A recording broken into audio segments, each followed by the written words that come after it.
Welcome to the Chaos Whispers of Healthcare, the podcast for busy healthcare leaders who are ready to get out of survival mode so they can focus on what matters most. This is where the burnout stops and the real talk starts. I'm your host, Dr. Megan Carter, and each week I sit down with healthcare innovators who get it. We will unpack the chaos, laugh through the hard stuff, and get you at least 2 practical tips you can use at work right away. If you're ready to clear the chaos and lead with impact, you've come to the right place. Let's jump in. Welcome back to the Chaos Whispers of Healthcare, the podcast for busy healthcare leaders who are ready to clear the chaos and lead with impact. Today's guest is my fellow Duke DNP alumni, trailblazer, nurse entrepreneur, and I like to say warrior of light, Dr. Joni Watson. Joni is a people lover, a hope speaker, an innovation facilitator. She's the co-owner and chief vision officer of the Creating Collective, which is a leadership and healthcare consulting service. Joni holds a consulting associate faculty appointment at Duke University School of Nursing in the Doctor of Nursing Practice Executive Leadership Specialty. And she just so happens to be the editor of the peer-reviewed Clinical Journal of Oncology Nursing. Welcome to the show, Joni. Megan, thanks so much for having me. I have been a fan of yours for a long time. Of course, same. We're colleagues. Thank you for those kind words. I am stoked for this podcast and all the ways that you are helping leaders. So thank you for being our chaos whisperer. I love it. Absolutely. Thank you. That's so kind of you. Let's start with how you became a healthcare innovator and entrepreneur. Tell us about your professional journey. Well, just like most healthcare leaders, it's definitely not linear. I have always kind of felt like a star-shaped peg trying to fit into a round hole, not just, as a healthcare leader, but I've kind of just felt that way throughout growing up and as I've kind of found myself. I think that that's really a testament to my parents, siblings, coaches, and mentors. They've really just kind of helped me find myself, and they've given me grace to, kind of get settled in my own skin. But early in my career, I had a fabulous mentor who really sat down with me, asked a lot of different questions, and for the first time, she gave me insight and language into the idea that I now fully embrace, that I love systems. I enjoy thinking about systems in a lot of different ways. And that was a formative moment in my career in how I could reframe my nursing leadership from a systems leadership perspective, that I could take care of people within the systems and large scale decisions that I was making as a leader. And so that propelled me to get my MBA early in my career. It's something that kind of continued to move me forward towards a DNP and executive leadership. I've always just loved building programs and services and doing innovative things with other people. And probably for about 15, 16 years of my 21, 22-year nursing career, I've just kind of done stuff on the side, in air quotes, quote unquote, stuff on the side, side hustles. Yeah. That's right. Side hustles, or, we would call them gigs, today. And I did them, for a long time, really, for financial provision. It was practical financial extra money as I was, going to school and had a growing family. But I was also doing it to satiate my curiosity and to get the opportunity just to work with cool groups of people and on new ideas and things. And as a result, I really learned a lot of skills during all of those, side pieces of work. And I reached a point in my career where I thought, oh no, what have I done? I have all of this disparate kind of weird stuff in my career. And, people working in traditional roles really had a hard time figuring out what to do with me and how to utilize some of those skills, because I'm still very much a curious thinker and worker as I think about strategy and people and caring for organizations. Um, and so I kind of felt like it was a detriment, honestly, until about 4 years ago. And I really decided that I needed to pivot and put all of those quote unquote disparate things together and build a business and continue to work with different groups and hospitals and health systems and tech companies and industry and educational boutique businesses to build evidence-based programs as well as novel programs and services. And so my career hasn't been linear. It's definitely taken a lot of turns, but I don't know a single healthcare leader who really has had a linear career. Right. But I'm thankful for my journey because I've been able to help a lot of people in a lot of different groups and organizations, and I've had fun doing it. And so I love boundary spanning, always have. I think I always will. It's just a huge part of my nursing. I love it. Thank you so much for sharing that. That's a beautiful description, I think, that describes all the options that are available to us as nurse leaders and certainly all healthcare leaders. You don't have to go the traditional route. I think it's interesting you described yourself as a star-shaped peg trying to fit into a round hole. Yes. And you say people didn't know what to do with you, but I think you can do so much. You're universal because you've been in every leadership role. So for those who don't know you, can you just share the list of all the different leadership roles you've had over your career? Oh my goodness, for sure, absolutely. Yeah. So I've certainly I've had the opportunity to serve nurses at the Texas Nurses Association and ran a nonprofit for the Texas Nurses Association for several years. I've overseen interprofessional teams in ambulatory cancer care, including clinical trials teams.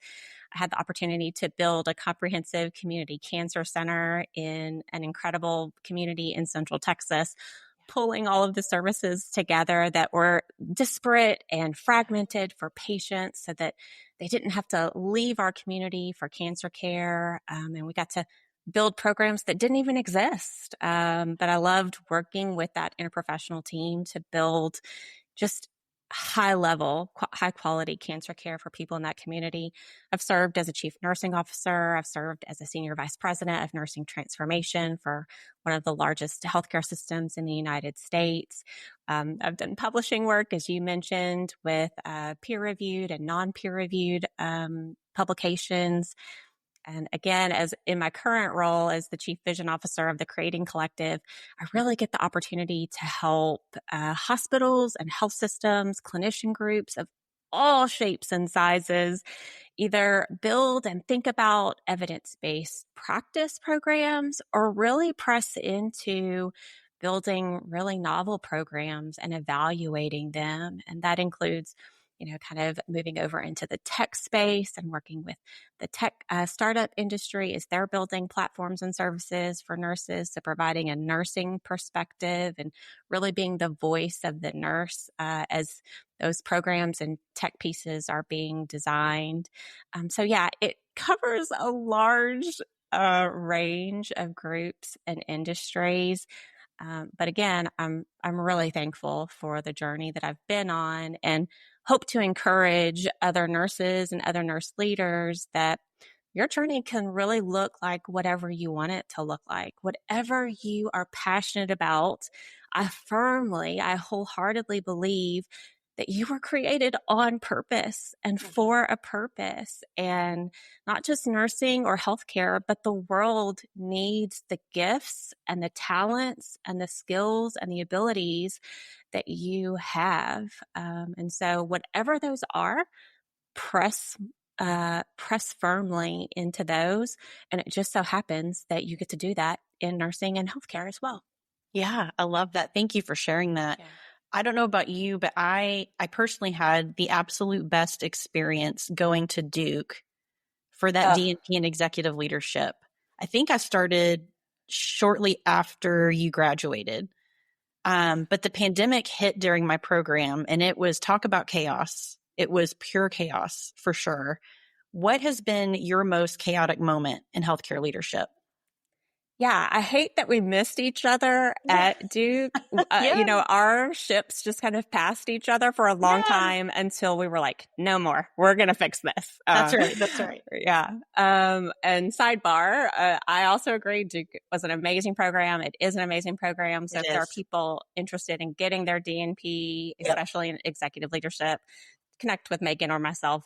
We'd love to share our experiences with you. Yeah. Well, of course, the early time during the COVID pandemic, it was certainly chaotic for me as well.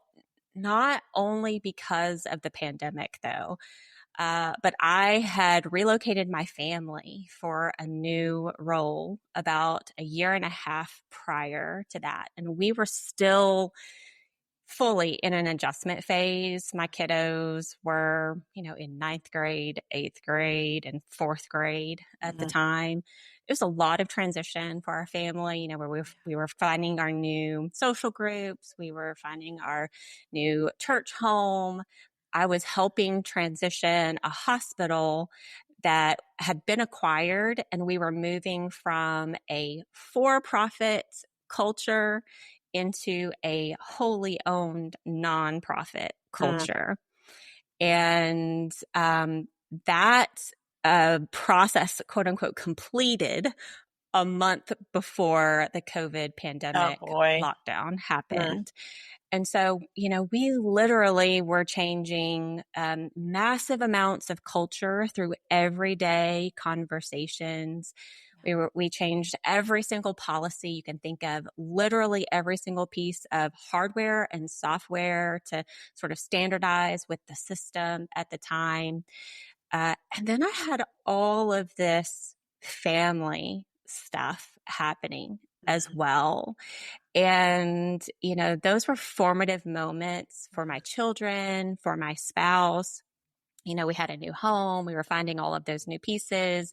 We were actually in the process of fostering a child and bringing a child into our home. When the COVID-19 pandemic happened, restructuring started to occur within my organization, which was stressful from several different perspectives, as I was a leader responsible for, being a part of the restructuring and those sorts of things. So it was a lot. It was chaotic in many ways. And there were many days that I went to work early in the morning and worked really long days while my family was at home, kind of working through all of this other stuff. And I was disheartened a lot of days when I left my workplace and I realized that not only am I stressed at work, but I'm also stressed at home. And I really didn't seem to have people at work. At least it felt like they didn't care. Right. And of course, everybody has their own, priorities and things. But it was a struggle for me in the midst of all that. And I think too often as leaders, we forget that leaders are people. Yeah. And organizations don't build systems to care for frontline team members, nor do they build systems to care for leaders. They really don't, which is shocking because leaders have autonomy over many of the systems that we're a part of. Yeah. And so leaders become a stopgap trying to hold everything together, often between layers of leaders as well. Leaders who are sort of in the middle of multiple leaders. That's one of the hardest roles, I think, throughout healthcare. And it happens in several different layers in the hierarchy of healthcare. But I've built many programs and services, even pre-COVID. And while those were stressful, and it still is stressful to build and do and work on strategy, I wouldn't say that those were chaotic. But that season of relocating, my family, new work team, and COVID, it was chaos. It was. Absolutely. Absolutely. And thank you for sharing that story.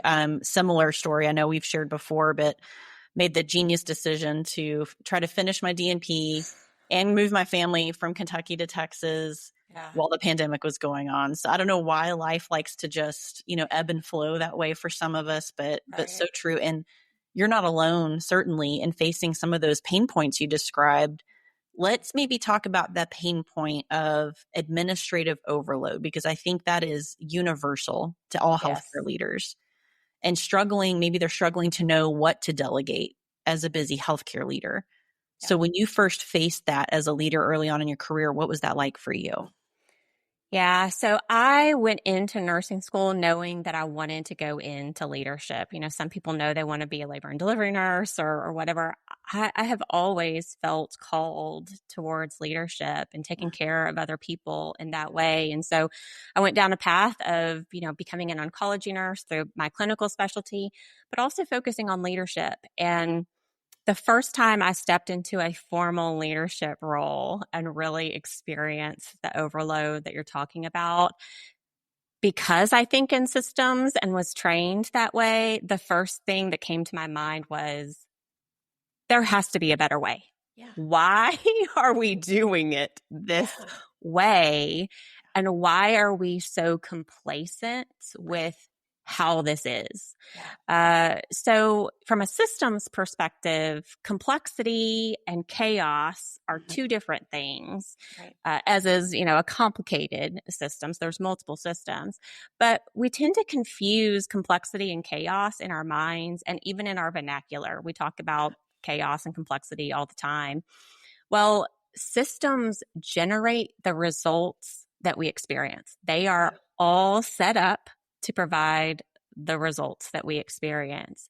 And so if we don't like the results, as leaders, we have the responsibility, and we often have the power, influence, opportunity, resources to change the systems. And so when I first experienced it, I just thought, why are we doing this still? We can change this. And so it was confusing to me as a new leader coming in with a systems lens, thinking, we can change this.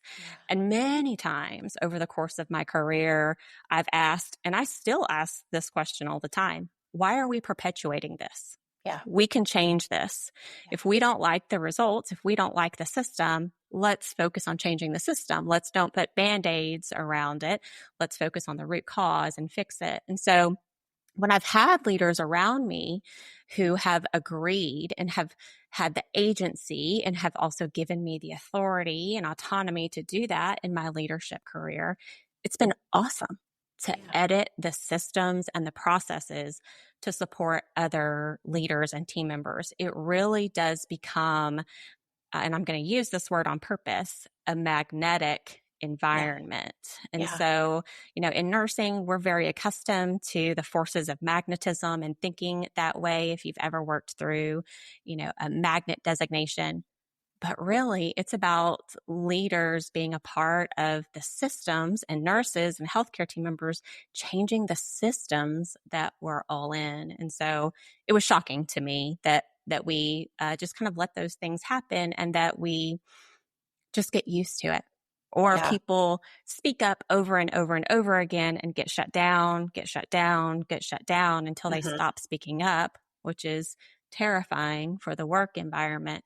But leaders have the opportunity and the autonomy and the resources and the power and influence to change the systems. Yeah.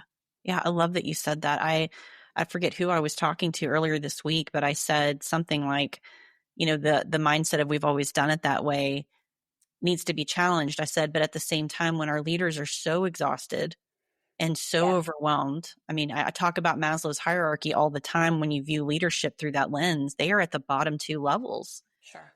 You mentioned restructuring and organizational, mergers and things. And as leaders get spread thinner and thinner, such is the case. So on that point, I've heard you reference this tool called the Eisenhower Matrix when we talked about overwhelm for healthcare leaders. What is that tool and how can it help them?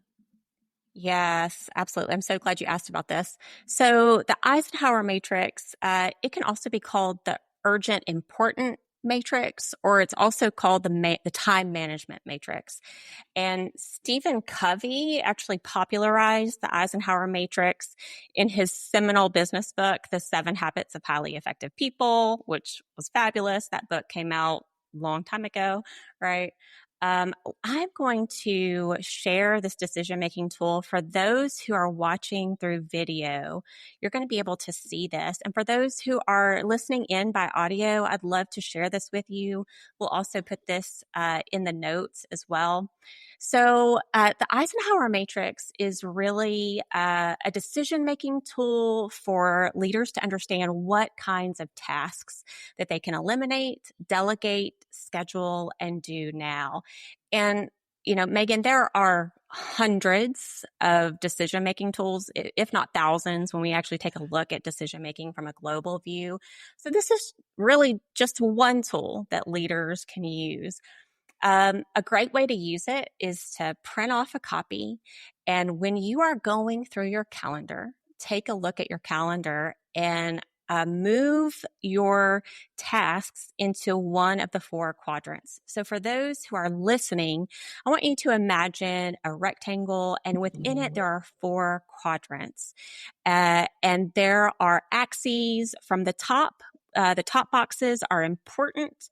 The bottom boxes are not important. On the left-hand side of the matrix, those are urgent items. And on the right-hand side, those are not urgent items. So in the bottom right, we start with time wasters, things that we can eliminate. These are tasks that distract you from goals. They don't add measurable value. You can just chunk them. So print this out as you're going through your calendar. Put everything in your calendar into one of these 4 quadrants. The next quadrant is delegate. It's the left lower quadrant. This is busy work. And oh my goodness, are we just overloaded with busy work in nursing, in administration? These are things that you can delegate to others. These are tasks that they need to get done. They really do, but they don't require your expertise. And this takes some reflection. It takes practice to get better at delegating. Nurses work on delegating all of the time in clinical practice. We get the opportunity to do that in administrative practice as well as part of our nursing. So identifying what are the things that only you can do. Who are the other members of your team around you that you can work and serve alongside to delegate some of these pieces to them? They may fit beautifully within their expertise. All of the time, we have to protect certain roles. As an administrator, I often heard from other clinicians things like, well, the nurse can do that. The nurse can do that. The nurse is there. The nurse can do that. Or the nurse manager, the nurse manager. That's exactly right. Yep. Absolutely. Well, the nurse manager is already doing the rounding. Why don't we go ahead and let the nurse manager round on XYZ and do the audits that way, right?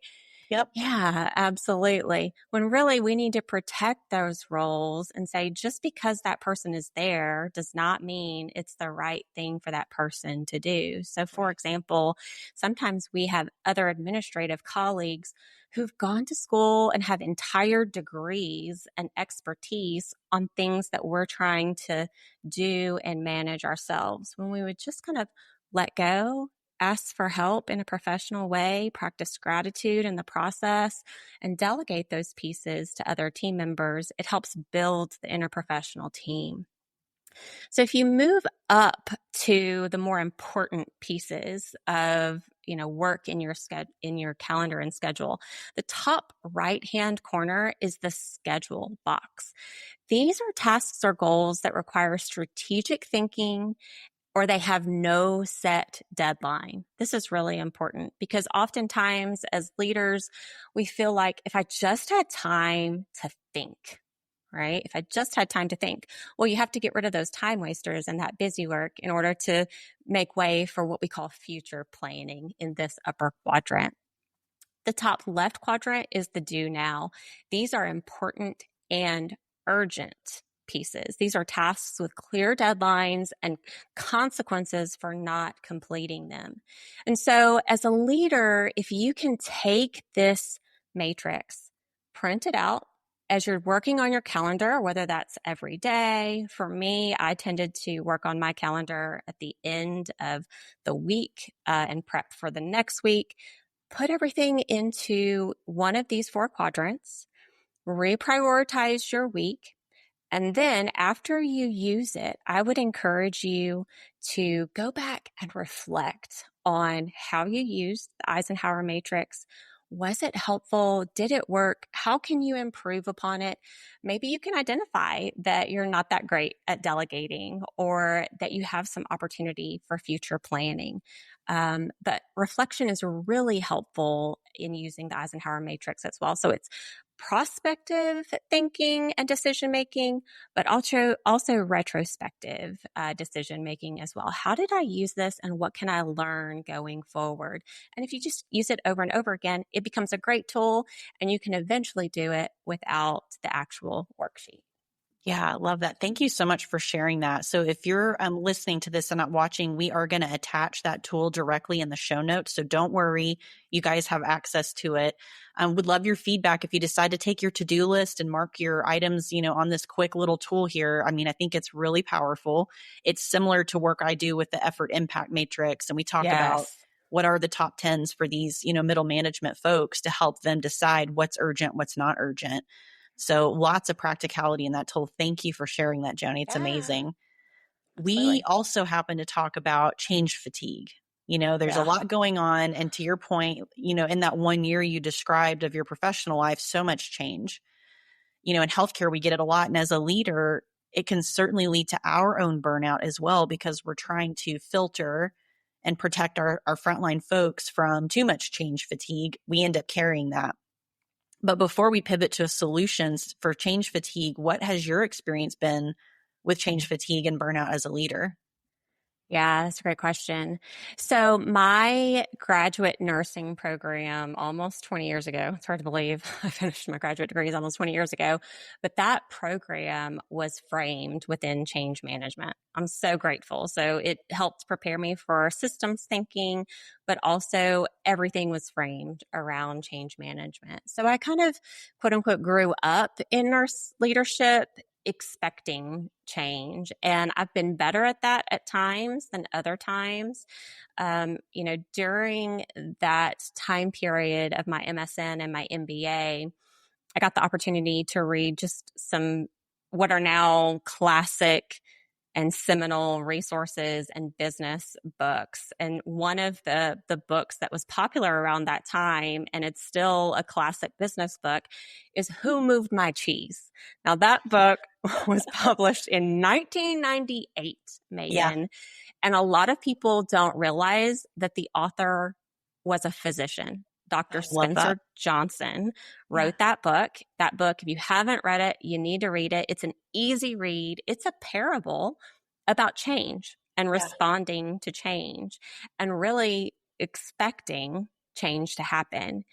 In 2001, the Institutes of Medicine published the seminal report, Crossing the Quality Chasm, yeah. that really called for system-wide, system-level changes in healthcare.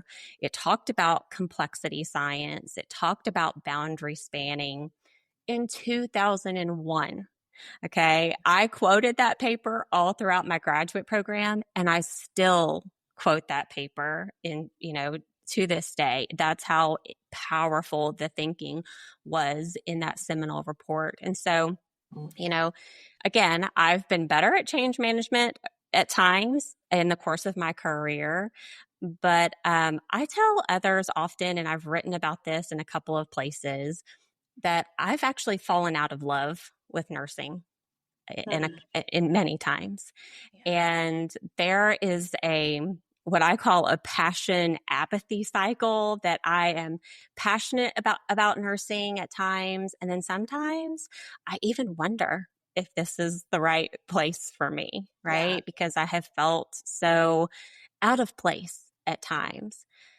As I have grown and been able to have some reflective practice for myself, I've realized it's not really nursing that I've fallen out of love with.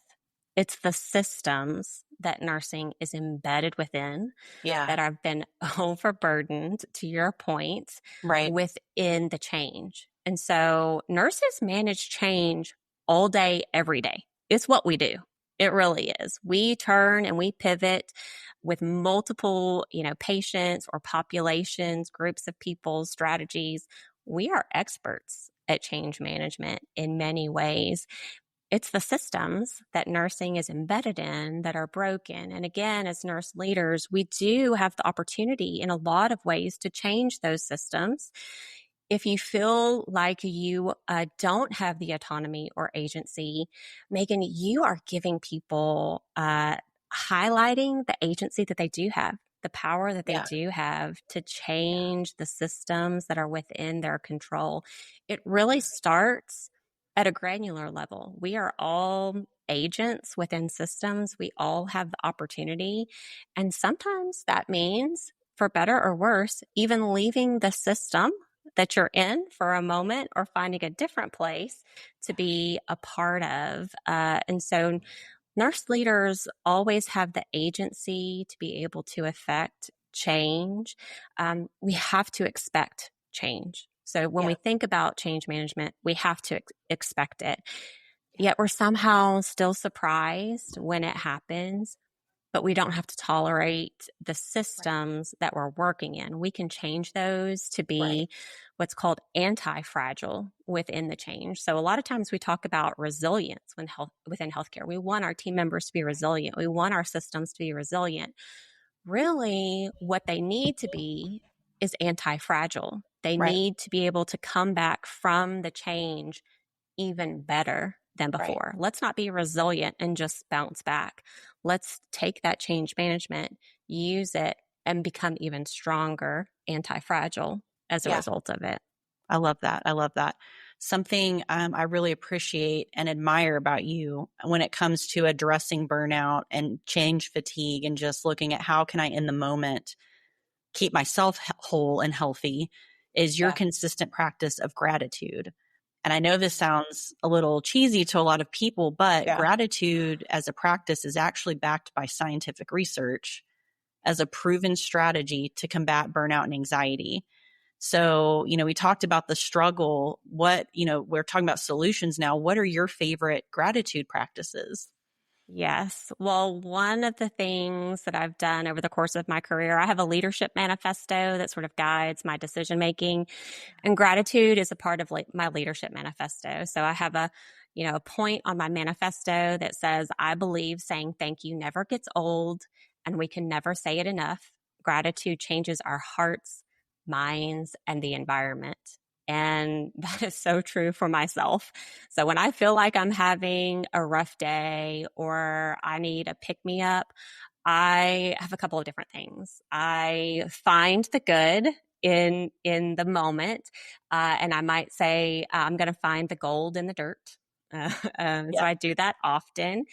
I've had great people over the course of my career give me some really beautiful gifts. And I'm a words of affirmation person. And so I keep words of affirmation in, boxes and email. I'll go back and read those. But I have a really special gift from a team that I led in which they gave me a jar of special words of encouragement. And Mm, on particularly hard days, I've had yeah. this jar for about 6 years now, and I still haven't reached the bottom of it. On particularly hard days, I will reach my hand down into that jar and I will pull it out and I will get words of encouragement from people who just sharpen me and spur me without even knowing it. Their words are powerful to me. And so, because of that, my family tends to be a words of affirmation family as well. Words are really important. So personally, we do a practice called the good news and bad news. I have other friends that call it the high, low, and buffalo. What's the good, the bad, and the kind of weird throughout the Yeah. day. It's just a way to reflect and decompress. And if I'm having a hard time finding the good news, we always try and find three, good pieces of good news, which is evidence based, Yep. finding at least three things. Um, if we're having a hard time, we'll encourage each other. No, mom, you gotta have two more. You gotta find two more. And Yeah. sometimes it's a stretch, right? Yeah. But we find it. And one thing is for sure, you will find what you are looking for. Yeah. So if you are, ruminating over your bad day and all of the things that are happening, you're going to find that there's enough of that. That's Yeah. easy to find. You can doom scroll for days on socials. Yeah. Finding the gold inside the dirt Yeah. is harder. You got to pan for that. You got to work for that. And so that's something that I do personally with teams professionally.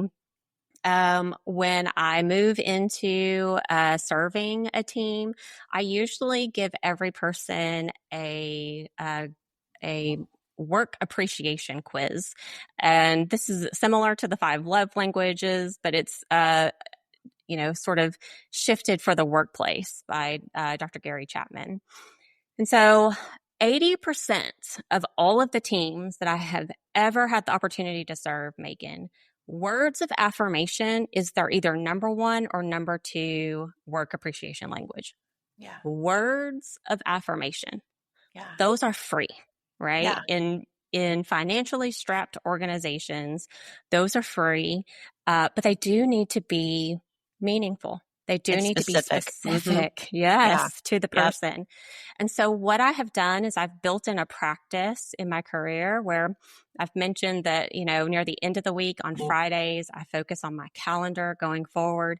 But this is also where I spend my reflection time thinking about gratitude. And I actually schedule gratitude in my calendar, my electronic calendar, my paper calendar, whatever it is. I always have blank thank you cards with me. I love handwritten thank you notes because after I finish a meeting, if somebody particularly said something that I appreciated, or maybe I was passing them in the hallway and they did something, I want to be able to stop in that moment and either make a note of it so that I can write them a note, or I'll write them a note right there. I'll pause, pull out a note and do it right there. Or I will, in today's digital world, I don't always have the opportunity to work physically side by side with individuals. And so I send a lot of video thank you messages through text or through email. But I spend calendared time thanking individuals, and that helps me reflect on the week. But oh my goodness, it changes my heart and my mind and my environment. And so also, when I feel like I just need to pick me up, I will focus on other people. I will write a thank you note or send a thank you text message to somebody else just to remember how amazing the people that we get to serve alongside are. They're just incredible people. So yeah, I love all of those. And I love that you mentioned technology because I think I've shared with you previously, but I've started what I call a receiving tracker. Yes. In my notes app on my phone. It just says receiving tracker. And every time something as simple as getting a green light on my way to something I'm behind on, if I'm in a rush, or the first time a painted bunting shows up in my bird feeder camera for the season, like little things. Yes. But it's amazing to see how it's impacted my perception over time. I'm training my brain to see more of the good around me to help me maintain a healthy mindset. Thank you so much for sharing all of those practices as well. Those are beautiful. Speaking of mental health practices, where are you going to get laughter in your life right now? Oh my goodness. Well, this is a full season and a celebratory season for my family. I have 3 kiddos. My middle kiddo, she's my only girl. She's graduating from high school. And so we're doing all things celebrating her. And that includes all of the pulling out old pictures and remembering and laughing. And so we're finding a lot of joy in this season just through that and celebrating her. And then I have really worked on my Sabbath practices over the last several months, where I put aside every Sunday. I put away digital devices as much as possible, and I read and spend time with my family, and I find so much joy there. Faith is an anchor for me. So I find joy and laughter in, again, as we're thinking about gratitude, I'm grateful for my faith and for what I consider the goodness of God in my life. And again, I have been able to find what I've been looking for it's all around me and to appreciate. But the other thing that I love too, Megan, I love a good comedy special. Nate Bargatze is one of my favorites. And Dusty Slade is a riot. If you haven't seen his bit on the 2-week notice, oh my gosh, Google it. It's a riot. It's hilarious. I watch it and pull it up every once in a while just because he's hilarious. Yeah. And because it's so real. The best comedians hit pain points that are so real for us. I love it. Yeah, absolutely. I love it. Well, this has been such a gift today, Joni. Thank you so much for taking time out of your packed schedule during this busy season to talk to us. If our listeners want to connect with you further, where can they find you? Yeah, I would love to connect with listeners further. So you can absolutely find me on my website, joniwatson.com. I'm on just about every social network you can imagine, but highly active on LinkedIn. So let's connect on LinkedIn, have real conversations, and sharpen one another. Would love to continue the conversation after this. That's amazing. Thank you so much. This episode has been packed full of super practical tools and processes for us. To summarize for our listeners, we had the Eisenhower Matrix tool, which will be attached in the show notes to help you with administrative overload. And then we'll have a list of all the gratitude practices as well in the show notes to help address that change fatigue and burnout. You can also find these tips on the website for the podcast itself. Thank you again, Dr. Joni Watson, for being with us today. I'm so grateful to have you in my professional circle. And we'll chat soon. Thanks again. My pleasure. Thanks so much, Megan. Thanks for joining us on the Chaos Whispers of Healthcare. If today's episode resonated with you, please be sure to follow this podcast, rate, and leave a review on your favorite platform. I'm Dr. Megan Carter, and I will be back next week with more real talk, fresh strategies, and guests who are redefining what it means to lead with impact. Want to keep the conversation going? Be sure to connect with me on LinkedIn and download free tools and resources from my website. Both links are in the show notes. Let's heal this broken healthcare system together, one day at a time.